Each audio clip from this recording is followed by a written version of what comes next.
তুমি কখনো খেয়াল করেছো আমরা এখন খুব সহজেই বলি, আরে ওটা তো ভার্চুয়াল, রিয়েল লাইফে এমন কিছু হয় না। কিন্তু ভাবো তো, ভার্চুয়াল বললেই কি সেটা অচেনা কিছু? ওখানে তো তুমিই কথা বলছো, তুমিই লিখছো, তুমিই হাসছো, তুমিই রেগে যাচ্ছ।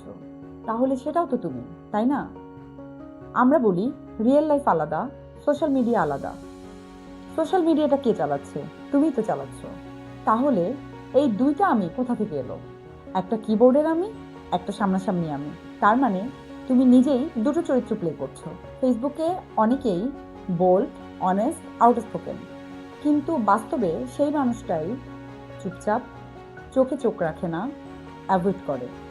তাহলে প্রশ্ন আসে, পার্থক্যটা তাহলে কোথায়? পার্থক্যটা কিসের? ভয়, জাজমেন্ট, নাকি আমরা মুখোশ করতে শিখে গেছি? মজার না? আমরা একটা স্ক্রিনের আড়ালে নিজেদের অন্য রূপ তৈরি করি। এখন প্রশ্ন হচ্ছে, সেটা আসল না নকল? এই প্রশ্নটাই সবচেয়ে ভয়ঙ্কর। কখনো কখনো মনে হয় আমরা কি আসলে রিয়েল লাইফে বেঁচে আছি, নাকি স্ক্রিনের লাইক আর কমেন্টের মধ্যে বেঁচে আছি? আর যদি তাই হয়, তাহলে প্রশ্ন হচ্ছে, আমি কে আসলে? ভেবে দেখো তো একবার, যে তুমি এফবিতে আর যে তুমি আয়নার সামনে দাঁড়িয়ে থাকছো, দুজন মানুষ কি এক? প্রশ্ন রইল।